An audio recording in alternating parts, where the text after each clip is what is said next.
오늘 시편 41편입니다. 역시 다윗의 시고요. 다윗의 상황이 언제나 그랬듯 안 좋습니다. 안 좋은 상황에서 어떻게 안 좋냐면 다윗은 굉장히 그 중한 병에 걸려 있는 상태로 보이고요. 또 대적들이 있는 그런 상황으로 이제 보입니다. 이 학자들이 일반적으로 지금 이 상황을 압살롬에게 쫓기던 상황으로 보는데요. 어, 이 압살롬에게 쫓기고 있는 상황에 대해서도 시편에서 많이 나오는 상황이죠. 근데 또 다윗이 많이 아파요. 뭐 그런 상황으로 많이 이제 봅니다. 압살롬에게 쫓기고 있는 상황이라고 이제 생각을 하고 또 굉장히 다윗이 음, 굉장히 이제 중한 병에 걸린 상황에서 어, 다윗의 이제 기도이고 이제 시입니다. 그런 상황이라는 것을 염두에 두고 보시면 좋을 것 같습니다. 가난한 자를 보살피는 자에게 복이 있다. 여기서 가난한 자는 그냥 물질적으로만 가난한 사람은 아니고요. 어, 이제 연약한 사람들, 어려운 사람들, 어, 여러 가지 다 포함이 됩니다. 그런 사람들을 보살피는 자, 그런 사람들을 돌아보고 그런 사람들을 사랑하는 사람, 그런 사람에게는 복이 있을 것이다. 왜냐면은 그것이 하나님의 뜻이기 때문이죠. 어, 그래서 이 그냥 단순히 선행을 행하는 사람이 아니고요. 하나님 뜻대로 사는 사람입니다. 그런데 하나님 뜻대로 사는 삶의 대표적인 모습이 한마디로 이웃 사랑이라는 겁니다. 다른 사람을 사랑하면 하되 특별히 이제 어떤 그런 그 연약한 가운데 있는 사람을 사랑해야 됩니다. 돌아봐야 됩니다. 그 사람이 하나님 뜻대로 살려고 하는 사람입니다. 그러니까 이런 일들은 제일 먼저 우리 믿음의 공동체 안에서 있어야 됩니다. 믿음의 공동체 안에서 서로를 돌아보는 일이 그렇게 중요한 부분입니다. 그러니까 일단은 믿음의 공동체 안에 속해야 되겠죠. 믿음의 공동체 안에 속해 있어야 되고 믿음의 공동체도 그 특징이 서로를 돌아보는 것이지 끼리끼리 있는 것은 아니라는 겁니다. 벌써 그 이 한마디에 성경의 이 1절 이 한 구절에 그러니까 우리를 향한 하나님의 뜻이 이렇게 다 나타나는 거예요. 진짜 전반적으로 지금 복이 있다라고 얘기하는 이 가난한 자를 보살피는 자는 전체적인 맥락으로 봤을 때 하나님 뜻대로 살려고 하는 사람입니다. 그런데 하나님 뜻대로 살려고 하는 사람의 특징을 가난한 자를 보살피는 자라고 얘기하는 그, 그 의미가 있겠죠. 에, 이제 그 사람이 하나님 뜻대로 살려고 하는 사람입니다. 정말 그 지금 우리 시대에 우리 신앙생활을 정말 잘 돌아보고 점검해야 됩니다. 우리는 서로 돌아보고 우리는 서로 붙들어 주어야 됩니다. 음, 어, 그런 공동체가 되어야 됩니다. 그래서 어, 자신이 속한 공동체도 한번 돌아봐야 됩니다. 우리가 서로를 돌아보는 그런 공동체인지 아니면 친한 사람들끼리만 끼리끼리만 다니는 그런 공동체인지 끼리끼리만 다니는 사람은 좀 이 공동체 활동을 열심히 하는 사람 중에 그런 사람도 많고요. 열심히 하는 사람들이 끼리끼리 하는 경우가 많이 있어요. 그리고 끼리끼리 있는 사람들은 자기들이 끼리끼리 다니는지 모릅니다. 그래서 자기 자신을 잘 돌아보고 서로서로 좀 돌아봐야 줘야 돼요. 그래서 우리 가운데 연약한 자, 그러니까 관계적으로 연약한 자도 될 수가 있겠죠. 이제 잘 적응을 못하거나 아니면은 이제 새로 왔거나 이런 사람들이 잘 어울리고 있는지를 돌아보는 이런 데가 공동체입니다, 여러분. 이런 데가 공동체예요. 그리고 이것이 바로 하나님 뜻대로 행하는 자입니다. 정말로 어, 막 뭐 멀리 있는 사람들 도와주고 단순히 그런 게 아닙니다. 어, 이제 우리가 제가 뭐 생각나니까 또 이제 말씀을 드리는데요. 우리가 집사의 역할을 보통 구제하는 일이라고 이제 하잖아요. 왜냐면은 사도행전에 집사가 세워질 때 그 구제하는 일을 도우라고 세워졌다라는 것 때문에 그런데요. 이제 그 말씀도 사도행전의 그 말씀도 자세히 보면 단순히 구제하는 일 때문에 집사를 세운 게 아니라는 것을 조금만 자세히 보면 알 수가 있어요. 단순히 구제하는 일 때문에 세운 게 아닙니다. 리더를 세운 겁니다. 공동체 안에 어, 그 누군가 소외되고 그래서 그로 말미암는 갈등이 생겼을 때 이것을 중재하고 어, 그 서로 그 이 관계가 회복될 수 있도록 그 갈등 속에 들어가서 회복될 수 있도록 건강한 공동체를 만들고 이끌어 줄 수 있는 사람으로서 집사를 세운 거라는 것을 사도행전의 그 부분을 보면 좀 알 수가 있어요. 그러니까 어, 그러니까 그런 사람이 이제 집사인 거죠. 우리가 이 교회 안에서 어, 이 이런 리더의 역할을 어떤 특수한 사람이 하는 게 아니고 우리 모두가 다 해야 된다는 것을 알아야 될 필요가 있습니다. 왜냐면은 그것이 우리 각자를 향한 하나님의 뜻이기 때문에 그래요. 정말 제가 맨날 반복해서 이런 얘기는 드리는데 누가 듣고 있는지 잘 모르겠습니다. 그걸 듣기만 하고 실천을 하는지는 또 잘 모르겠습니다.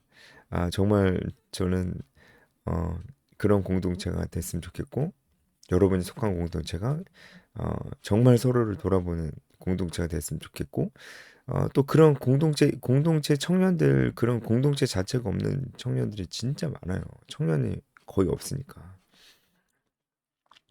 네, 그런 청년들을 보면 제가 정말 많은 시간 동안 안타까워하다가 어, 그들을 돕기 위해 하고 있는 사역이 있는데 어, 그렇게 어쨌든 저는 돕고 싶습니다. 그런 생각이 들어서 오늘 주제는 아닌데 1절에 대해서 제가 좀 너무 길게 설명했네요. 2절 보면은 하나님께서 그를 어, 지켜주시기를 바라고 있어요. 이제 그 사람 누구냐면 가난한 자를 보살피는 자, 하나님 뜻대로 사는 자, 다윗 자신을 얘기하는 겁니다. 그리고 단순히 다윗 자신만 얘기하는 게 아니고 이스라엘 전체 그렇게 하나님 뜻대로 살고 있는 모든 자를 포함하는 겁니다. 하나님께서 그들을 지켜주시기를 어, 원하고 있는 것입니다. 여기서 어, 그를 지켜서 살게 하시리니인데 이렇게 살게 하신다는 거는 단순히 그냥 뭐 살아난다는 게 아니고 굉장히 활력이 넘치는 삶을 살게 하신다는 거예요. 그러니까 하나님 뜻대로 사는 사람들이 삶에 활력이 생길 수밖에 없습니다. 하나님 뜻대로 살지 않는 사람들은 어, 이 세상 이 세상의 것들을 마음에 두고 사는 사람들인데 그러면은 정말 쫓기는 삶, 정말 되게 나이스해 보이고 어, 정말 워라밸을 지키는 삶 같지만 결국은 자기 자신 안에서 벗어날 수 없는 삶은 굉장히 나중에는 허무합니다. 가치를 쫓지 않는 삶은 자신 스스로의 만족만 추구하고 그 가치가 중심이 돼 있지 않는 삶은 나중에 굉장히 허무하거든요. 근데 하나님 뜻대로 사는 이 가치를 추구하는 사람은 정말 힘들어요. 예를 들어서 우리가 그냥 일해도 힘든데 시간을 쪼개고 또 쪼개서 경건 생활을 붙들고 그것도 모자라서 또 복음을 또 전하고 순모임을 하고 공동체 활동을 하고 시간을 다 쪼개서 써야 되는 것들인데 힘들죠. 힘들죠.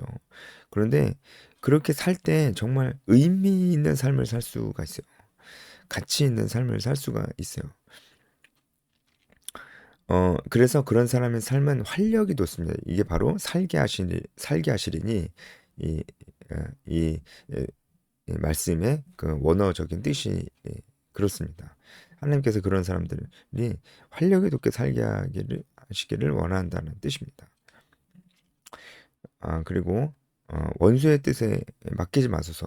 그래서 원수의 뜻에 맡겨진다는 것은 어, 그냥 그들의 손에 그냥 넘어가는 정도가 아니고 원수들의 뜻대로 살게 된다는 것입니다. 그러니까 대적들은 하나님 나라를 업신여기고 무시하는 사람들, 그것이 중요하지 않다고 생각하는 사람들, 우리 주변에도 많죠. 그것을 별로 중요하게 생각하지 않는 그런 사람들의 뜻대로 내가 그렇게 살게 된다는 거예요. 그러니까 어, 그들의 살게 된 사는 삶의 라이프 스타일대로 나도 그렇게 살게 된다는 거예요. 그렇게 두지 마시 에, 마셔 달라. 그렇게 우리를 그렇게 두지 마세요, 하나님. 우리를 지켜 주세요. 하나님 뜻대로 성경적인 가치대로 하나님 말씀의 명령에 순종하는 삶을 그렇게 살면서 활력 있는 삶을 살게 해 주세요. 어, 그 그렇게 해 주세요. 이렇게 기도하고 있는 것입니다. 어, 여호와께서 그를 병상에서 붙드신다. 지금 다윗이 병상에 있죠. 여호와께서 그를 이제 고쳐 주신다. 네, 그 고통 가운데 있는데 그의 병을 고쳐 주시나이다. 하나님께서 어, 그 이제 회복시켜 주신다는 거죠. 5절부터는 다윗의 원수에 대한 이야기가 나오는데 이 대적들이 어떤 상황이냐면 그냥 쭉 제가 설명을 해드리면은 어, 원수가 내게 대하여 악담하기를 그가 어느 때나 죽고 그의 이름이 언제나 없어질까 하며 그리고 6절에 어, 나를 보러 와서는 이라는 거 보니까 이 대적들이 원수들이 다윗에게 병문안으로 온 거예요. 그런데 병문안으로 올 정도니까 이 사람들은 다윗 주변에 있었던 사람들이 맞습니다. 그리고 다윗의 정말 측근이고 다윗과 함께 교제를 오랫동안 나눴던 다윗의 친구, 그런 동료이자 친구이자 신뢰했었던 그 사람이 이 병문안에 같이 왔었던 것 같아요. 뭘 보면 알 수 있냐면은 9절 보면 알 수 있어요. 내가 신뢰하여 내 떡을 나눠 먹던 나의 가까운 친구도 나를 대적했다. 그러니까 이 친구가 이 대적들과 한패가 되어서 함께 병문안인 것처럼 다윗을 방문해서 그 다윗이 고통스러운 모습을 보고서는 어, 밖에 나가서 거짓으로 선포를 하고 다녔다는 겁니다. 그러니까 어떤 얘기를 하고 다녔겠느냐. 8절에 얘기를 하고 다녔을 가능성이 있죠.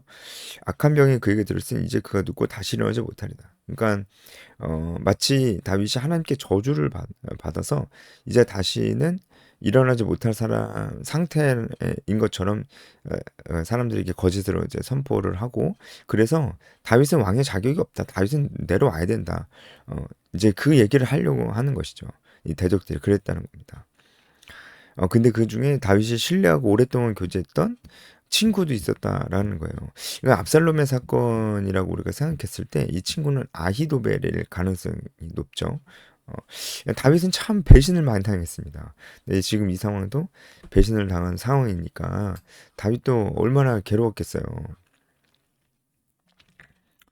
그, 그런 상황입니다. 구절 보면은 그 이제 친구한테 배신을 당했는데 이 배신당한다는 표현을 그의 발꿈치를 들었나이다라고 그렇게 표현을 하고 있어요.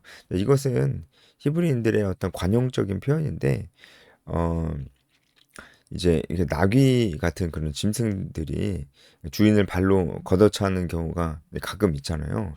그러니까 그 주인을 발로 걷어차는 거니까 이 나귀가 지금 주인을 배신하는 거잖아요. 이때 발로 걷어차는 행위에서 바로 이 발꿈치를 들었다라는 이런 관용적 표현이 생겼어요. 그러니까 발꿈치를 들었다는 것이 배신했다는 뜻이죠. 이런 아주 참, 이제 육체적으로도 아프고, 외적으로는 대적들이 다윗을 어떻게든 끌어내리려고 하고 있고, 또, 그 가운데, 진짜 친했고 신뢰할 만한 사람이 포함되어 있는 아주 심리적으로도 너무나 상처가 되는 그런 상황 속에 다윗이 처해져 있는데 참 다윗은 1절에서 얘기하는 가난한 자를 보살피는 자 그러니까 하나님 뜻대로 살려고 하는 자 정말 그런 자인데 이런 어려움이 닥쳐 있는 거예요. 그러니까 우리도 그럴 수 있습니다. 하나님 뜻대로 살려면은 어려워요. 이런 어려운 일들이 생길 수도 있고 꼭 뭐 누가 배신하고 몸이 아프고 그게 아니더라도 어렵단 말이에요. 그러니까 시간을 쪼개고 내고 진짜 바쁘게 그렇게 살아가야 돼요. 그게 힘들잖아요. 근데 그렇게 살 사람은 필요합니다. 그렇게 살아갈 사람 필요해요. 자원함으로 막 불만을 가지고 아니고 진짜 자원함으로 하나님 말씀에 순종하며 이렇게 살아갈 사람 필요해요. 너무 어렵고 힘들어요. 그래서 다윗도 고통 가운데 있어서 하나님께 기도하잖아요. 10절에 그러하오나라고 얘기해요. 그러니까 자기의 상황이 너무 어렵지만 그러나 하나님은 나를 회복시켜 주시고 이 상황을 어, 바꿔 주신 유일한 분이다라고 고백을 하고 있는 겁니다. 그러면서 지금 우리가 조금 이해할 수 없는 표현이 나오는데 바로 내가 그들에게 보응하게 하소서. 마치 다윗이 그들에게 복수할 수 있는 기회를 달라고 얘기하는 것처럼 이제 보입니다. 그게 완전히 틀린 말은 아니에요. 다윗이 그들에게 복수할 수 있는 기회를 구하고 있다라고 했을 때 그 말이 맞기도 합니다. 그렇지만 우리가 오해하지 말아야 될 것은 다윗이 개인적인 복수를 하려고 하는 것은 아니라는 거예요. 다윗이 개인적인 복수를 하려고 하는 것은 아닙니다. 그 어, 이유로 보면은 10절에 보면은 여기 보응하게 하소서라고 하는 이 헬라어 단어가 와야 샬레마라는 히브리어가 쓰이는데 와야 샬레마 이것은 샬렘 그 샬렘은 뭡니까? 우리가 샬롬 이렇게 얘기하잖아요. 이 샬렘은 완성하다, 회복하다. 네, 이런 뜻이 있어요. 평안하다 이런 뜻이 있잖아요. 그래서 내가 그들에게 보응하게 하소서라고 하는 것은 내가 그 회복하게 하소서, 내가 완성하게 하소서 이겁니다. 어떤 걸 완성하느냐? 하나님의 공의를 완성하게 하소서. 어떤 걸 회복하느냐? 하나님의 공의를 회복하게 하소서. 어, 그런 의미에서 그들에게 그 보복하게 하소서라고 얘기하는 겁니다. 음. 왜냐하면 그들이 이제 다윗을 그렇게 음해함으로 말미암아 지금 하나님의 말씀을 업신여기고 하나님의 주권을 흔드는 행위를 하고 있는 거거든요. 근데 그걸 그냥 둬서는 안 되는 겁니다. 그리고 그런 대적들은 원수들은 어, 거짓 선동으로 그 다윗을 끌어내리면서 자신들의 권력을 침탈해서 어, 하나님의 뜻대로 세워진 이 이스라엘, 이 예루살렘을 자신이 권력을 장악해서 자신들의 권력으로 어, 이 나라를 이끌어 가기를 원하는 것입니다. 하나님 뜻대로가 아니고 어, 하나님의 뜻, 성경적 가치관, 하나님의 주권을 외치면서 이 이스라엘을 이끌어 가려는 게 아니고 다윗을 끌어내려서 어떻게든 자신들이 크고 작은 권력을 얻으려고 하는 생각을 가지고 있는 겁니다. 여러분 이들을 가만 두면 되는 겁니까? 이건 우리 상황에도 한번 생각을 해봅시다. 누군가가 그러니까 우리 이 교회 공동체를 우리가 이런 신앙 활동을 하지 못하게 누군가 우리를 박해야 한다면은 우리는 어떻게 해야 될까요? 이 세속 권력이 세속 정부가 우리로 하여금 우리가 자유로운 신앙 활동 특별히 이제 우리가 말씀을 전하고 가르치는 일에 있어서 그것을 자유롭게 하지 못하고 검열을 하고 어떤 것들은 가르치지 못하게 하고 그렇게 한다면은 우리는 어떻게 하면 될까요? 그리고 우리가 자유롭게 모이지 못하게 하는 거죠. 그러니까 우리가 우리가 우리에게 설교하고 뭔가 가르치는 것을 제한해 버리고 검열하고 그리고 우리가 마음껏 모이지 못하게 하는 모이는 것을 제한하는 만약에 세속 정부가 우리에게 이런 식의 제재를 여러분 이게 뭐 굉장히 가끔 있는 일입니까? 보기 드문 일이에요? 그렇지 않아요. 지금 전 세계에서는 이런 식으로 살아가고 있는 사람들이 훨씬 더 많습니다. 그러니까 드문 일이 아니에요. 오히려 우리나라처럼 지금 우리처럼 이렇게 자유롭게 모이고 얼마든지 유튜브로도 어, 어, 지금 제가 하고 있는 것처럼 말씀을 얼마든지 전할 수 있고 가르칠 수 검열 없이 이렇게 할 수 있는 나라가 진짜 별로 없습니다. 그러니까 만약에 누군가 우리 대한민국의 어떤 권력자들이 우리 모든 교회 공동체에게 이렇게 만약에 제재를 가해오면 우리는 어떻게 해야 됩니까? 어떤 사람들은 그렇게 얘기를 하더라고요. 박해를 하면 박해를 받아야 된다. 우리는 때리면 맞아야 된다. 그렇게 얘기를 하더라고요. 그렇게 하더라도 우리는 하나님 말씀을 전해야 되고 그들이 그러면은 우리를 체포하겠다면 체포 당해야 된다. 감옥에 가두겠다면 감옥에 갇혀야 된다. 이렇게 얘기를 하더라고요. 뭐 그 말을 하는 그 사람들이 참 대단합니다. 그쵸? 저는 그렇게 얘기하는 사람들은 실제로 그런 상황에 와도 그렇게 할 수 있을 것 같아요. 용기를 가지고 진짜 대단한 믿음이죠. 그런데 아 그러면은 어 그렇게 얘기하는 거는 어떻게 보면 하나님만 알고 둘은 모르는 것이고 어떻게 보면 자기밖에 모르는 것입니다. 만약에 그렇게 하면은 자기 자신은 믿음을 지키고 진짜 순교할 수도 있겠죠. 그렇지만 어, 어, 그런 정보를 그냥 냅두고 그냥 그런 권력자들을 그냥 냅두면은 피해 보는 것은 이 시대에 살고 있는 믿음이 연약한 자들이 다 피해를 보는 거예요. 믿음이 연약한 자들은 그런 환경을 견딜 수 없습니다. 그들은 가르침을 받을 수가 없고 활동을 할 수 없기 때문에 다 떨어져 나가게 될 것입니다. 그리고 이 시대에 살고 있는 불신자들은 더 이상 복음을 듣지 못하거나 들을 수 있는 기회를 많이 뺏겨버릴 것입니다. 그리고 우리 후대 세대들은 온전한 교육을 받지 못하게 될 것이고 양육받고 훈련받을 수 있는 기회들을 다 얻지 못하게 될 것입니다. 지금 나는 믿음이 좋은 나는 괜찮을 수 있지만 지금 이 땅에 살고 있는 믿음이 연약한 자들과 후대는 모두 다 피해를 입게 되는 겁니다. 그래서 우리가 지금 하나님 나라의 공동체, 우리 교회 공동체, 믿는 자들의 공동체를 어, 그런 식으로 제재하고 그런 의미에서 핍박을 만약에 하는 정부가 있다면은 한마디로 그냥 둬도 되겠습니까? 다윗도 보응하게 하잖아요. 그 그렇다고 제가 막 무슨 뭐 총칼을 들고 일어나자 그 얘기가 아닙니다. 어떻게든 그러한 자들이 제일 좋은 건 뭐겠어요? 그러한 자들이 권력을 잡지 못하도록 하는 겁니다. 우리 민주주의 사회니까 투표를 할 수 있잖아요.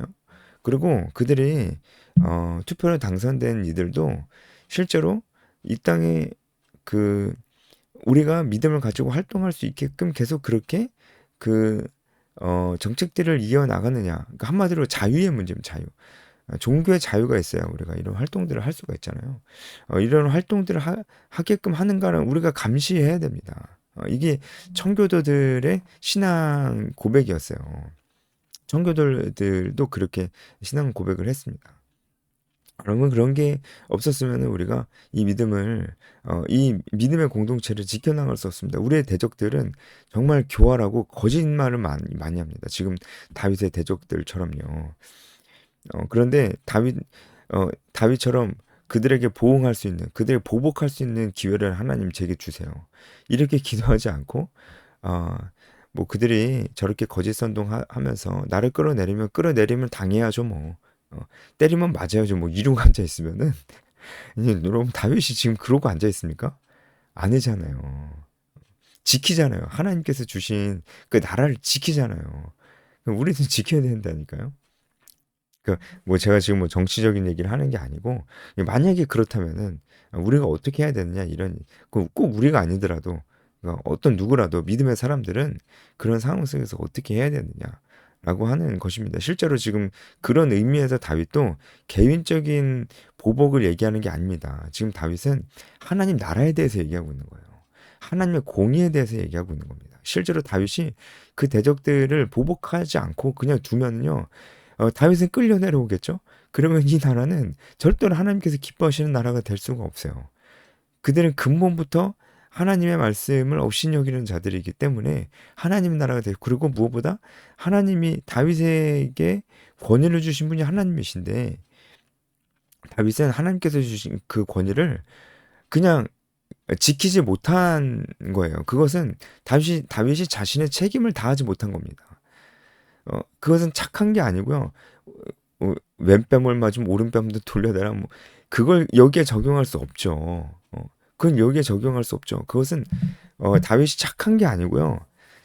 다윗이 그 원수를 사랑으로 갚은 그런 게 아니고요.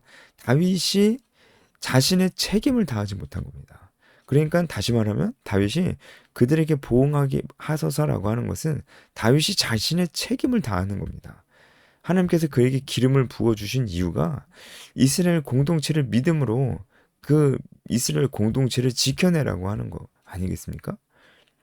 근데 그 책임을 다하지 못한 것입니다. 그래서 이렇게 기도를 하는 겁니다.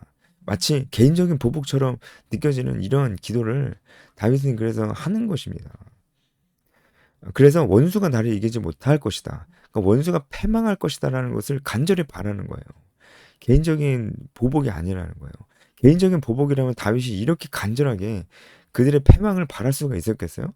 원수를 사랑하라 막 이러면서 어떻게 이렇게 그 원수의 패망을 바랄 수가 있겠어요? 아이, 정말 저는 정말 예? 예. 아니, 정말 답답합니다. 지금의 크리스찬들도 답답합니다. 네. 음. 네. 이런 다윗의 기도가 이 시편에 정말 많습니다. 예. 어, 그 원수를 갚아달라고, 원수를 보복해달라고, 그들이 망하게 해달라고 하는 기도들이 시편에 정말 많아요. 여러분도 아시죠? 그런 거 여러분 어떻게 묵상하셨습니까? 이런 관점으로 봐야 됩니다. 제가 말씀드린 관점으로. 예, 오늘 여기까지 하겠습니다.